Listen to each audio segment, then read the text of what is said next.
Je m'appelle Alexandre Beaumont et j'ai 46 ans. Je possède 3 concessions automobiles de prestige dans la région de Lyon, Mercedes, Porsche et Audi. J'ai commencé avec rien d'autre qu'une poignée de main et un petit parc de voitures d'occasion il y a 20 ans. Aujourd'hui, j'emploie 67 personnes et mon chiffre d'affaires annuel dépasse les 7 chiffres. Je ne m'en vante pas, c'est juste un fait. Le travail acharné finit toujours par payer quand on reste fidèle à ses principes. J'ai épousé Camille quand elle avait 31 ans et moi 38. C'était une organisatrice d'événements pleine de vie, avec une étincelle dans les yeux et des ambitions dévorantes. Nous nous sommes rencontrés lors d'une vente aux enchères caritatives pour les hospices civils de Lyon où je faisais don d'un véhicule. Elle dirigeait toute l'opération, commandant la salle comme un général. Ce soir-là, elle a récolté plus de fonds que toutes les années précédentes réunies. J'ai su à cet instant qu'elle était exceptionnelle. Nous avons essayé d'avoir des enfants pendant 3 ans. 2 fausses couches déchirantes plus tard, nous avions presque perdu espoir. Le médecin disait que nous pouvions continuer d'essayer, mais à 38 ans, l'horloge biologique de Camille tournait. Le stress nous rongeait tous les deux. Ces nuits blanches à nous serrer dans les bras pendant qu'elle pleurait, nous demandant si nous entendrions un jour des petits pas résonner dans notre villa de Saint-Cyr au Mont-d'Or. Mais nous avions d'autres choses, de belles choses. Nos voyages annuels à Courchevel où nous skions et buvions du vin au coin du feu. Les galas de charité où Camille brillait de 1000 feux. Mes concessions prospéraient et son agence d'événementiel décrochait des contrats de plus en plus importants chaque mois. Nous étions respectés dans notre milieu, nous avions un mariage solide et suffisamment d'argent pour vivre très confortablement. J'avais eu un premier mariage dans ma vingtaine qui s'était très mal terminé. Julie était jeune, immature, et voulait des choses que je ne pouvais pas lui offrir à l'époque. Pas d'enfant, Dieu merci, mais cela m'avait appris à quoi ressemblait un véritable engagement. Quand j'ai épousé Camille, je pensais sincèrement à nos vœux, pour le meilleur et pour le pire, dans la maladie comme dans la santé. Je croyais qu'elle ressentait la même chose. Ce mercredi soir a tout changé. Je suis rentré de ma concession de Dardilly vers 20h.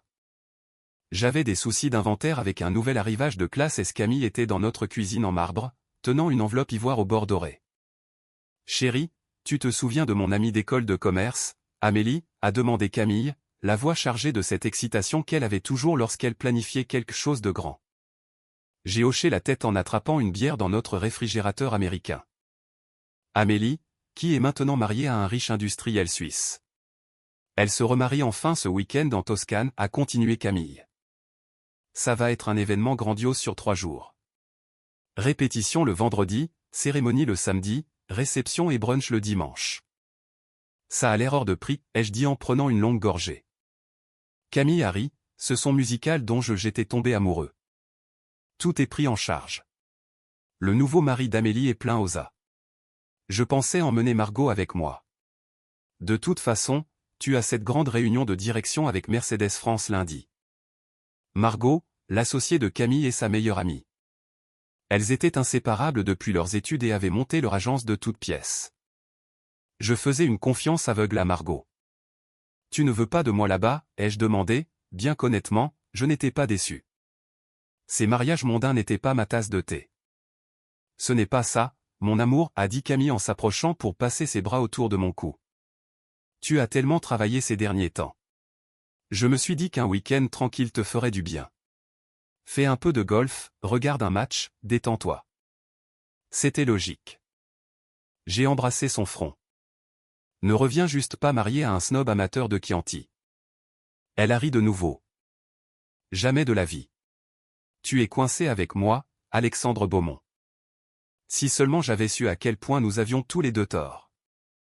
Le vendredi matin est arrivé trop tôt. J'étais debout à 5h30, comme toujours, vérifiant mes emails avant même que Camille ne bouge. La maison semblait différente, chargée de cette énergie qui précède les grands bouleversements. Pas que je le savais à ce moment-là. Camille est sortie de notre salle de bain attenante comme si elle sortait d'un magazine de mode. Un jean de créateur, ce pull en cachemire que je lui avais offert pour Noël, les cheveux attachés de cette manière faussement négligée qui lui avait probablement pris 1 heure. Elle s'est déplacée dans notre chambre avec une efficacité calculée, pliant ses vêtements dans son sac de voyage en cuir. Tu es sûr de ne pas avoir besoin de la grande valise, ai-je demandé en sirotant mon café depuis le pas de la porte. Juste 3 jours, Chérie, a répondu Camille sans croiser mon regard. Amélie a dit de voyager léger. Apparemment, ils ont prévu des sacs de bienvenue remplis de produits locaux. Je l'ai regardé fermer son sac. Tout chez elle semblait mesuré, délibéré, comme si elle jouait une pièce de théâtre pour un public que je ne pouvais pas voir. Le trajet jusqu'à l'aéroport Saint-Exupéry a pris 40 minutes dans les bouchons du vendredi matin. Camille était assise sur le siège passager de ma Mercedes, faisant défiler l'écran de son téléphone avec une concentration inhabituelle. D'habitude, elle papotait du week-end à venir, me demandait ce que j'avais prévu de faire, me rappelait de manger autre chose que des pizzas. « Tu es bien silencieuse ce matin », ai-je dit en changeant de fil vers le terminal des départs. « Je pense juste à Amélie », a répondu Camille rapidement. Je n'arrive pas à croire qu'elle saute enfin le pas. La 3e fois sera la bonne, n'est-ce pas? Je me suis garé aux déposes minutes devant le terminal d'Air France. Le soleil matinal a accroché des reflets dans les cheveux de Camille lorsqu'elle s'est penchée pour m'embrasser sur la joue. Son parfum, une nouvelle fragrance que je ne reconnaissais pas, a flotté dans l'habitacle après qu'elle soit sortie. « Appelle-moi quand tu atterris », ai-je lancé par la fenêtre ouverte. « Bien sûr », a dit Camille en mettant son sac sur l'épaule. « Je t'aime. »« Je t'aime aussi. » Je l'ai regardé franchir les portes automatiques, remarquant sa démarche étrangement déterminée. Aucun regard en arrière, pas le petit signe de la main qu'elle me faisait d'habitude. Juste un mouvement vers l'avant, comme si elle marchait vers quelque chose plutôt que de s'éloigner. De retour chez moi, la maison m'a semblé vide. Je me suis plongé dans le travail, rapport d'inventaire, dossier de garantie, planning des employés, n'importe quoi pour rester occupé. Vers midi, mon téléphone a vibré. Un message de Camille, bien arrivé. Le chauffeur d'Amélie est venu nous chercher. L'endroit est incroyable. Tu me manques déjà. Il y avait une photo d'elle et Margot à l'arrière de ce qui ressemblait à une berline de luxe. Les deux femmes souriaient, mais l'expression de Camille semblait un peu forcée. Margot avait l'air sincèrement heureuse et détendue. Camille donnait l'impression de trop en faire. J'ai répondu par un simple « profitez bien » et je suis retourné à ma paperasse. Mais ce pressentiment tenace dans mes tripes refusait de disparaître. Ce même instinct qui m'aidait à repérer une mauvaise affaire ou un client malhonnête me hurlait que quelque chose clochait. Je n'arrivais juste pas à savoir quoi. Le week-end s'est traîné comme un animal blessé. Samedi matin, j'ai fait un 18 trous au golf de la Tour de Salvani avec mon quatuor habituel, 3 autres chefs d'entreprise qui savaient que c'était sur les greens que se signaient les vrais contrats. Mais je n'avais pas la tête à ça. J'ai raté un putt facile au 7e trou, chose qui ne m'était pas arrivée depuis des mois. Tu as l'esprit ailleurs aujourd'hui, Alexandre, a remarqué Antoine Mercier, propriétaire d'une chaîne de brasserie réputée à Lyon. Tout va bien à la maison? Je lui ai assuré que tout allait parfaitement, mais la vérité était que je n'arrivais pas à me défaire de l'idée que quelque chose n'allait pas. D'habitude, Camille m'envoyait des messages tout au long de la journée quand elle voyageait, des petites nouvelles sur la nourriture, le temps, des anecdotes amusantes sur les gens qu'elle rencontrait. Cette fois, rien. Samedi soir, je l'ai appelée. Directement sur la messagerie vocale. J'ai laissé un message décontracté pour savoir comment s'était passée la répétition, puis j'ai passé l'heure suivante à me demander pourquoi elle n'avait pas décroché. Peut-être que le réseau passait mal en Toscane. Peut-être qu'elle était en pleine effervescence des préparatifs. Le dimanche matin a apporté un nouveau message. Encore plus étrange que celui de vendredi. La cérémonie était magnifique. Amélie était rayonnante. On va bruncher, puis vol retour ce soir. Hâte de te voir. Aucun détail, aucune photo, aucune mention de Margot qui, d'ordinaire, apparaissait sur chaque cliché que prenait Camille. Juste une communication froide et expéditive qui ne ressemblait en rien à ma femme. J'ai conduit jusqu'à Saint-Exupéry dimanche soir avec une boule au ventre. Quand Camille a franchi les portes des arrivées, elle avait l'air épuisée mais étrangement rayonnante, comme quelqu'un qui venait de passer le meilleur week-end de sa vie mais qui essayait de le cacher. « Comment c'était ?» ai-je demandé en l'embrassant sur la joue alors que nous marchions vers le parking. « Charmant », a dit Camille d'une voix neutre. Le nouveau mari d'Amélie a l'air bien. Vieille fortune, très classique. Le genre de mariage auquel on s'attend. Dans la voiture, j'ai essayé de lui tirer les verres du nez. À quoi ressemblait le domaine? Et le repas? Tu as pu discuter avec d'anciennes copines de promo? Mais les réponses de Camille étaient vagues, distraites. Elle n'arrêtait pas de regarder son téléphone avec une fréquence inhabituelle. « Tu es silencieuse » ai-je remarqué en me garant dans notre allée. « Juste fatiguée » a répondu Camille. Tu sais comment sont ces événements. Des mondanités non-stop, des nuits courtes, un peu trop de vin. Cette nuit-là, elle s'est blottie contre moi dans le lit avec une intensité qui m'a surpris. Nous avons fait l'amour avec une passion que nous n'avions pas partagée depuis des mois, mais quelque chose semblait différent, presque désespéré, comme si elle essayait de se prouver quelque chose à elle-même, ou à moi. Après, pendant qu'elle dormait à mes côtés, j'ai fixé le plafond en me demandant pourquoi cette victoire avait tant le goût d'une défaite.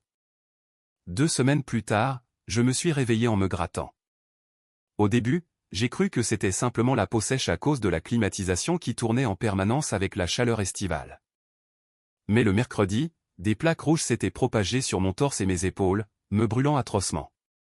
Probablement une dermatite de contact, a déclaré le docteur Laurent lors de ma consultation du jeudi après-midi. Ça peut être une nouvelle lessive, un adoucissant, ou même le stress. Nous allons faire des analyses pour être sûrs. Les résultats sanguins prendraient 3 jours. Pendant ce temps, les démangeaisons empiraient, accompagnées d'une légère fièvre et d'une fatigue qui rendait toute concentration au travail presque impossible. Quand j'en ai parlé à Camille, elle a semblé curieusement indifférente. « Ce n'est sûrement rien », a-t-elle dit en levant à peine les yeux de son ordinateur portable. « Tu as trop travaillé ces derniers temps. Ton corps te dit de lever le pied. » Mais je connaissais mon corps, et ce n'était pas le stress. C'était tout autre chose.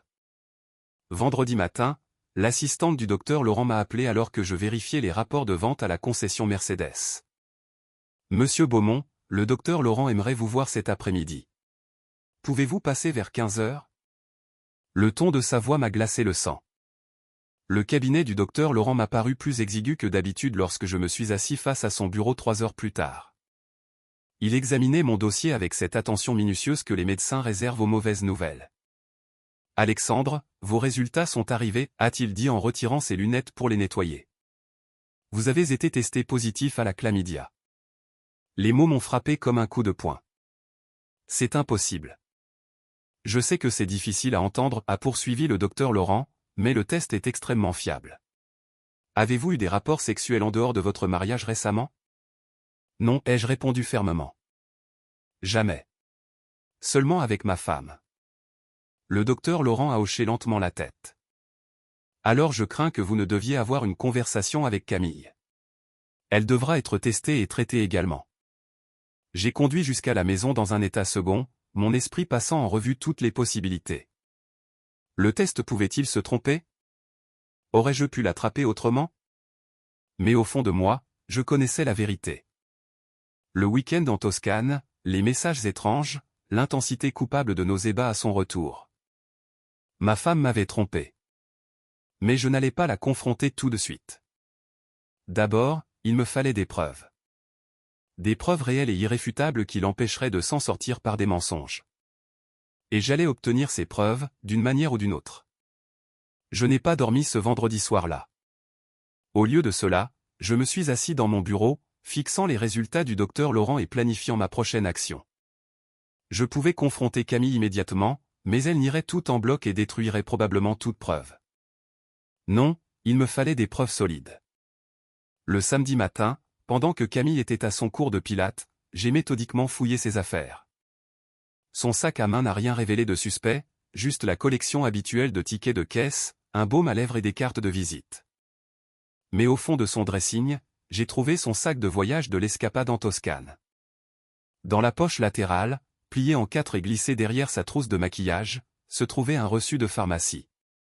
Le médicament était de l'azithromycine, le même antibiotique que le docteur Laurent m'avait prescrit. La date remontait à 3 jours avant son voyage. Mes mains tremblaient pendant que je relisais le ticket. Elle savait. Elle savait qu'elle était infectée et elle a quand même couché avec moi. Quand Camille est rentrée du Pilate, je l'attendais dans la cuisine avec le reçu et mes résultats médicaux étalés sur l'îlot en marbre. « Qu'est-ce que c'est ?» ai-je demandé en soulevant le reçu de la pharmacie. Camille s'est figée sur le pas de la porte, serrant toujours son tapis de Pilate. Ce n'est pas à moi. Il y a ton nom dessus, Camille. » Elle a posé son tapis et s'est approchée, le visage pâle. D'accord, très bien. Margot m'a demandé de lui prendre ça. Elle était trop gênée d'aller à la pharmacie elle-même. J'ai fait glisser mes propres résultats médicaux sur le comptoir. J'ai été testé positif à la chlamydia. La seule personne avec qui j'ai été intime, c'est toi. Camille a fixé les papiers comme s'ils allaient s'enflammer. Quand elle a enfin levé les yeux, elle avait des larmes plein les cils, mais aussi autre chose, de la défiance. « Qu'est-ce que tu insinues » a demandé Camille en élevant la voix. « Que je t'ai trompé ? Que je suis le genre de femme qui couche avec le premier venu ? J'insinue que je veux la vérité. » La vérité ? Camille a eu un rire qui sonnait faux. La vérité, c'est que tu fais tout un drame pour rien. Et alors, si j'ai fait une erreur ? C'était juste une aventure sans lendemain, Alexandre. Une nuit avec quelqu'un que je ne reverrai jamais. Arrête d'être aussi dramatique. Elle a même eu un petit rictus en prononçant ces mots, comme si ma souffrance l'amusait. Je n'ai pas crié. Je n'ai rien jeté. J'ai juste regardé ma femme, je l'ai vraiment regardée, et j'ai vu une étrangère. Une aventure sans lendemain, ai-je répété. Une erreur. Ça ne voulait rien dire. Et tu me l'as ramenée à la maison. Pour la première fois, Camille a semblé réaliser la gravité de ses actes. Son arrogance s'est effondrée, remplacée par la panique. Je ne savais pas, a-t-elle murmuré. Je croyais que tout allait bien. Je me suis fait tester à mon retour par précaution, et quand c'est revenu positif, j'ai pris le traitement tout de suite. Mais tu ne m'as rien dit. J'avais peur, a sangloté Camille, les larmes coulant librement à présent. Je savais que tu réagirais exactement comme ça. J'ai rassemblé les documents et je me suis levé. Je vais refaire un test. Si c'est positif, je demande le divorce. Alexandre, s'il te plaît. On peut surmonter ça. C'était une erreur. Mais alors que je quittais la cuisine, je pensais déjà aux avocats. Le deuxième test a confirmé ce que je savais déjà. Le docteur Laurent a prescrit des antibiotiques et recommandé que Camille et moi évitions toute intimité jusqu'à ce que nous soyons tous deux guéris. J'ai emménagé dans la chambre d'amis le jour même, disant à Camille que j'avais besoin d'espace pour réfléchir. Mais je ne réfléchissais pas. J'enquêtais. Des années à acheter et vendre des voitures m'avaient appris à détecter les mensonges, à vérifier les histoires et à creuser pour trouver la vérité quand quelque chose clochait. J'appliquais désormais ces mêmes compétences à mon mariage. J'ai commencé par les factures téléphoniques. En tant que titulaire du compte, j'avais accès aux relevés détaillés en ligne. Les appels et les messages de Camille montraient des schémas normaux jusqu'à il y a 3 mois. Et là, je l'ai vu. Des communications régulières avec un numéro que je ne connaissais pas. Des appels qui duraient 20, 30, parfois 40 minutes. Des messages envoyés à toute heure de la nuit. J'ai fait une recherche inversée sur le numéro. Il appartenait à Arnaud Delacroix. Ce nom m'a fait l'effet d'un coup de poing dans le ventre. Arnaud Delacroix, PDG de Delacroix Événementiel, l'agence la plus prestigieuse de Lyon. Marié, sophistiqué, exactement le genre d'homme capable de faire tourner la tête d'une femme ambitieuse en lui promettant des clients plus prestigieux et de meilleures connexions. Je connaissais Arnaud. Nous nous étions croisés lors de soirées caritatives, nous nous étions serrés la main au club de golf, nous avions même participé au même tournoi l'année dernière. Il était tout ce que je n'étais pas, charmeur, cultivé, le genre de type qui porte des costumes sur mesure et roule en voiture de sport de collection.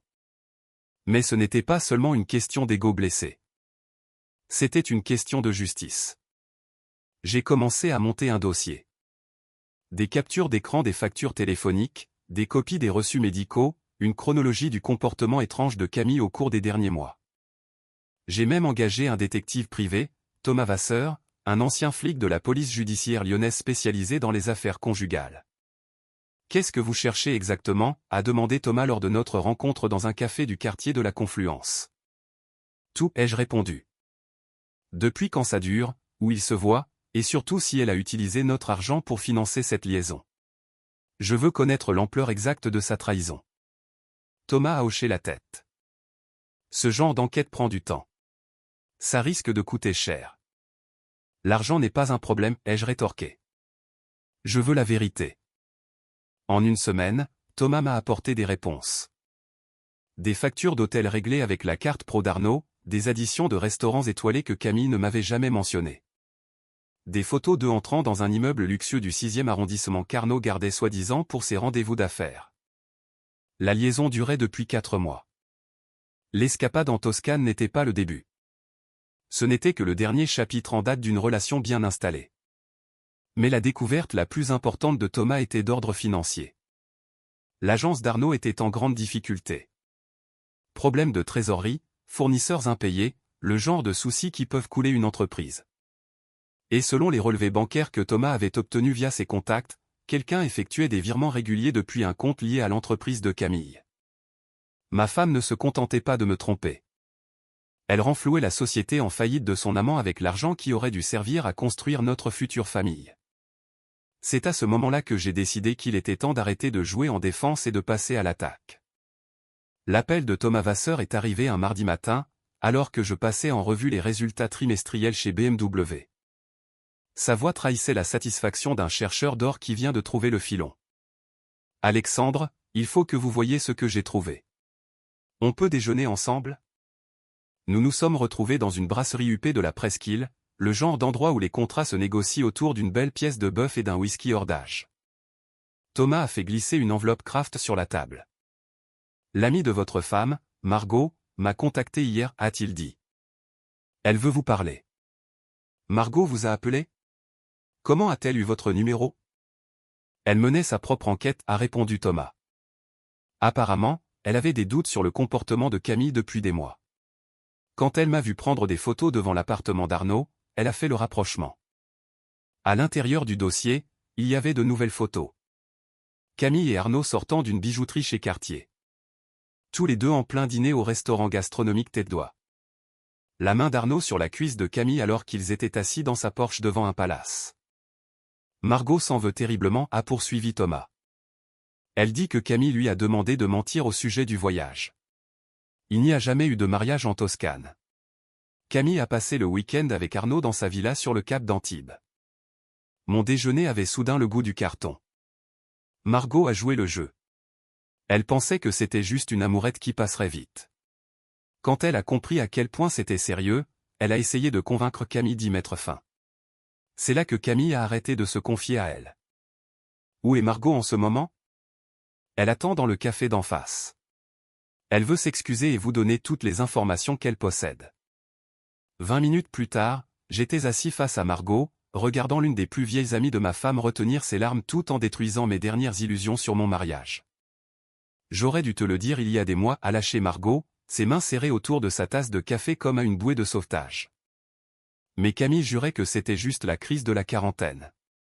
Elle disait qu'elle avait besoin de se sentir désirée à nouveau, surtout après nos problèmes d'infertilité.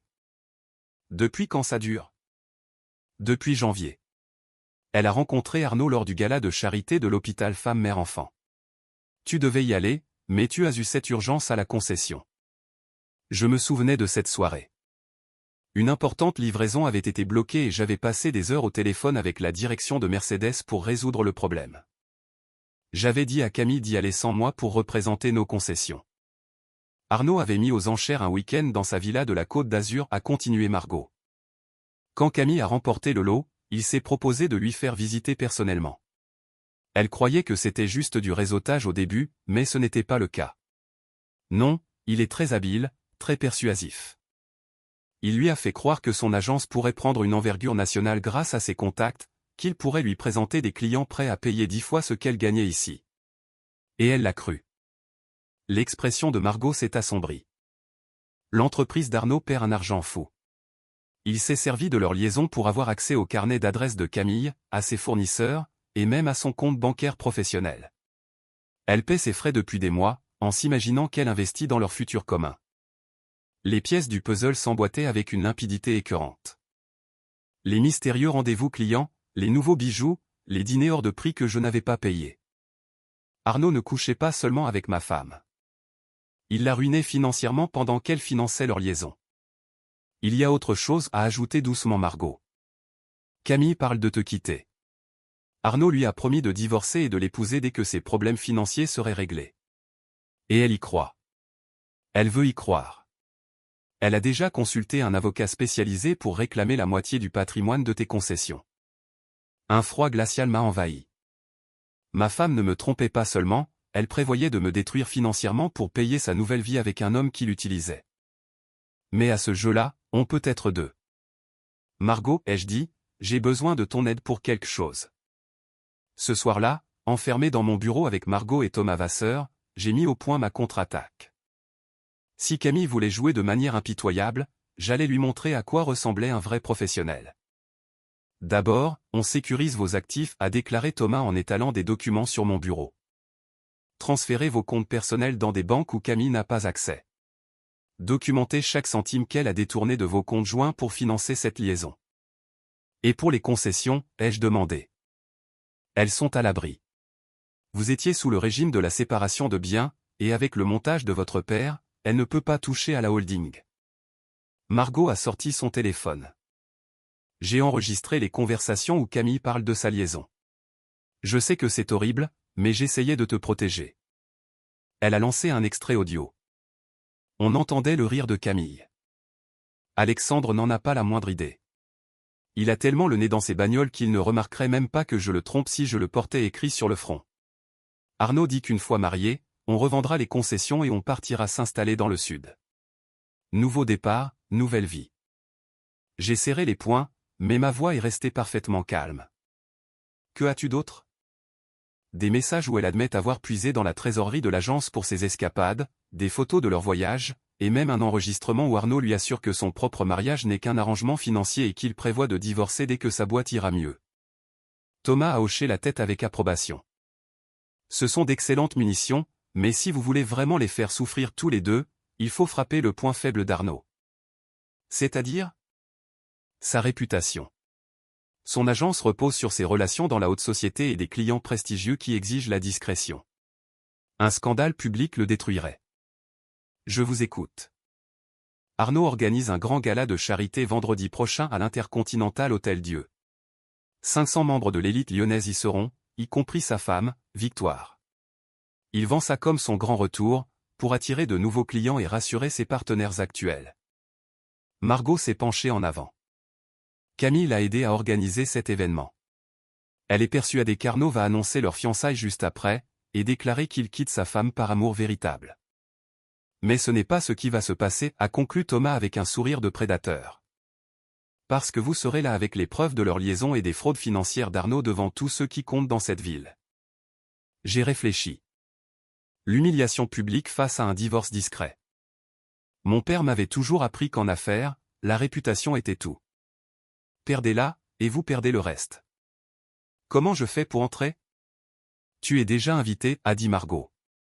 L'invitation est arrivée chez toi il y a des semaines. Camille l'a jetée, mais j'ai vu la liste des invités. Tu y figures toujours. Et pour Camille? Elle y sera avec Arnaud. Le sourire de Thomas s'est élargi. C'est ça qui est beau. Elle sera là, s'imaginant qu'elle entame une nouvelle vie. Et à la place, elle va voir son mariage et son avenir partir en fumée devant 500 témoins. Et Arnaud, ai-je terminé? Sa femme demandera le divorce, ses clients le lâcheront, et son agence fera faillite dans le mois. Sans parler des preuves de fraude financière qui pourraient bien lui valoir des poursuites pénales. Je me suis adossé à mon fauteuil pour peser le pour et le contre. La voie discrète serait plus propre, moins chaotique, mais elle leur permettrait à tous les deux de s'en tirer presque indemnes, libres de recommencer ailleurs avec l'argent de quelqu'un d'autre. On le fait, ai-je tranché. Préparez tout. Margot a hésité. Alexandre, tu es sûr? Cela va anéantir la réputation de Camille aussi. Elle aurait dû y penser avant de décider d'anéantir notre mariage, ai-je répondu. De plus, elle a fait son choix. Maintenant, elle va devoir en assumer les conséquences. Alors que nous finalisions le plan, j'ai ressenti quelque chose que je n'avais pas éprouvé depuis des mois, le contrôle. Pendant trop longtemps, j'avais subi la trahison de Camille, tentant d'assimiler la réalité impossible que la femme que j'aimais et en qui j'avais confiance détruisait méthodiquement notre vie commune. Mais à présent, j'agissais. Une action stratégique, calculée, qui s'assurerait que justice soit rendue. Le vendredi soir se faisait attendre avec impatience. Le vendredi soir est enfin arrivé comme lors du jugement dernier. l'Intercontinental Hôtel Dieu était transformé en un palais scintillant d'or et de cristal. 500 membres de l'élite lyonnaise, vêtus de leurs plus beaux atours, s'étaient rassemblés pour célébrer la soi-disant renaissance d'Arnaud Delacroix. Je suis arrivé seul, portant mon plus beau smoking et tenant un porte-document en cuir contenant suffisamment de preuves pour ruiner 2 vies. Thomas Vasseur était posté près du bar, l'appareil photo prêt. Margot était assise à une table près de l'estrade, son téléphone enregistrant tout. Camille était éblouissante dans une robe de soirée noire que je ne lui connaissais pas, une rivière de diamants autour du cou que je n'avais certainement pas payé. Elle parcourait la salle avec le professionnalisme qu'on lui connaissait, charmant les donateurs et coordonnant le personnel. Toutes les quelques minutes, elle croisait le regard d'Arnaud à l'autre bout de la pièce et ils échangeaient des sourires intimes qui me retournaient l'estomac. Arnaud a prononcé son discours à 21h, se tenant au pupitre comme un roi s'adressant à ses sujets. Il a parlé de seconde chance, de l'importance de soutenir les institutions culturelles locales, de bâtir quelque chose de durable pour les générations futures. Ce soir, il ne s'agit pas seulement de récolter des fonds, a déclaré Arnaud, sa voix résonnant sous les immenses coupoles. Il s'agit de communauté, de confiance, des liens qui nous unissent en tant que société. L'ironie était presque insupportable. Quand il a terminé, la foule a applaudi à tout rompre. Arnaud est descendu de l'estrade, marchant vers Camille avec l'assurance d'un homme qui croyait avoir déjà gagné. C'est à ce moment-là que je me suis levé. Mesdames et messieurs, ai-je lancé, ma voix fendant le brouhaha ambiant. J'ai quelque chose à ajouter à la présentation de ce soir. Les conversations se sont tues. Les têtes se sont tournées.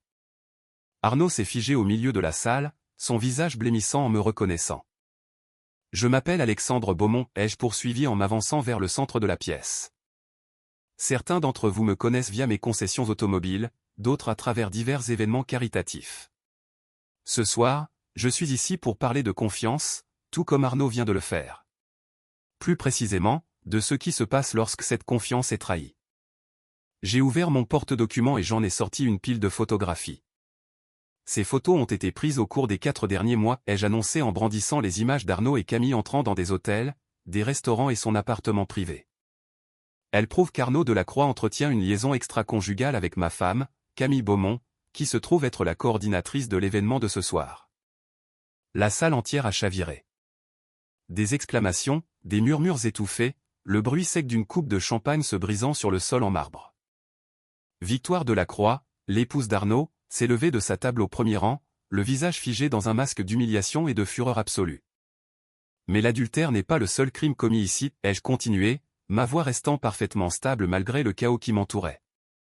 Arnaud s'est servi de cette liaison pour avoir accès au compte bancaire professionnel de ma femme, à son carnet de clients et à ses partenaires. Il a systématiquement escroqué son agence, ainsi que les femmes qu'il a convaincues d'investir dans son entreprise en faillite. J'ai brandi les relevés bancaires, les historiques de virements, les preuves irréfutables de ces manipulations financières. Arnaud Delacroix n'est pas seulement un mari infidèle, ai-je dit en le fixant droit dans les yeux, alors qu'il restait pétrifié au milieu des invités. C'est un escroc qui utilise la séduction et de fausses promesses pour financer son train de vie pendant que son agence s'effondre. Arnaud a finalement retrouvé l'usage de la parole. C'est de la diffamation, a-t-il balbutié, mais les mots sont sortis faibles et désespérés. Alexandre, vous êtes visiblement perturbé par vos problèmes de couple, mais... Je suis perturbé d'avoir été exposé à la chlamydia par ma femme après qu'elle l'ait contractée avec vous, ai-je coupé assez fort pour que tout le monde entende. Je suis perturbé d'avoir découvert qu'elle utilisait nos comptes joints pour payer vos chambres d'hôtel et vos dîners gastronomiques. Mais par-dessus tout, je suis perturbé que vous ayez tous les deux cru que j'étais assez stupide pour ne jamais le découvrir. L'assemblée était désormais en plein tumulte. Les dames de la haute société s'étouffant d'indignation, les chefs d'entreprise dégainant leur téléphone, les journalistes présents pianotant déjà frénétiquement. Victoire Delacroix avançait vers son mari avec un regard meurtrier. Camille est apparue à mes côtés, le visage inondé de larmes. « Alexandre, je t'en supplie, arrête ça. Tu es en train de tout détruire. » « Non, ai-je répondu calmement, la regardant pour ce que je savais être la toute dernière fois. « C'est toi qui as fait ça. » La sécurité se dirigeait vers moi, mais le mal était fait. La réputation d'Arnaud était réduite en cendres. Ses partenariats commerciaux étaient terminés et son mariage détruit. La carrière de Camille dans l'événementiel lyonnais était définitivement enterrée. Alors qu'on m'escortait hors de la salle, j'ai ressenti une chose que je n'avais pas éprouvée depuis des mois. La paix. Justice était rendue. 6 mois plus tard, j'étais assis dans mon bureau à la concession Mercedes, en train de passer en revue les meilleurs résultats trimestriels de l'histoire de mon entreprise. Il s'avère que se concentrer sur son travail au lieu d'un mariage voué à l'échec est excellent pour les affaires. Le divorce avait été prononcé 3 semaines plus tôt. Camille n'a rien obtenu. Aucune prestation compensatoire. Aucune part des concessions. Aucune part de la maison que mon père m'avait léguée. Son avocat avait bien essayé de réclamer une pension, mais les preuves de son adultère cumulé au détournement financier avaient rendu la chose impossible. L'empire d'Arnaud Delacroix s'était totalement effondré. Plusieurs services de répression des fraudes enquêtaient sur ses pratiques. Sa femme l'avait plumé lors du divorce, et il avait fui dans un pays sans accord d'extradition pour échapper aux poursuites judiciaires. Thomas Vasseur m'avait rapporté qu'il vivait dans un studio au Costa Rica, vendant de la multipropriété aux touristes.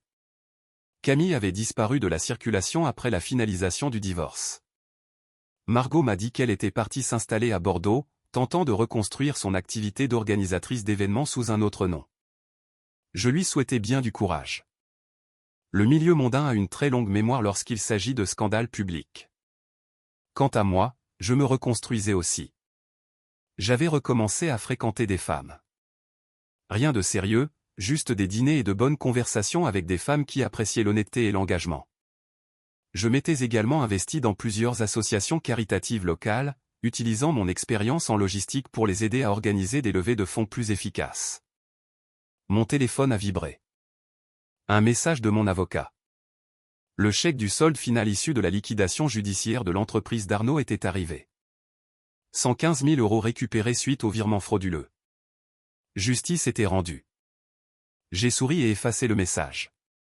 L'argent faisait plaisir, mais la véritable victoire était de savoir que les actes ont des conséquences, que la trahison ne reste pas impunie, et que parfois, ce sont les gens honnêtes qui gagnent. Ce soir-là, je suis rentré dans ma grande maison silencieuse des Monts d'Or, je me suis servi un verre d'un excellent whisky et je me suis assis sur ma terrasse pour regarder le coucher du soleil. Pour la première fois depuis plus d'1 an, je me sentais totalement en paix. Mon mariage était terminé, mais ma vie ne faisait que commencer. Et cette fois, je ferai beaucoup plus attention à qui je confie mon cœur. L'homme dans le miroir était plus vieux, plus sage et plus fort que celui qui avait cru au mensonge de sa femme pendant tant de mois. Il avait appris que la confiance se mérite et ne se donne pas à la légère, et que parfois, la plus belle des vengeances est simplement de refuser d'être la victime de qui que ce soit. J'ai levé mon verre au soleil couchant et j'ai porté un toast à l'avenir, quel qu'il soit.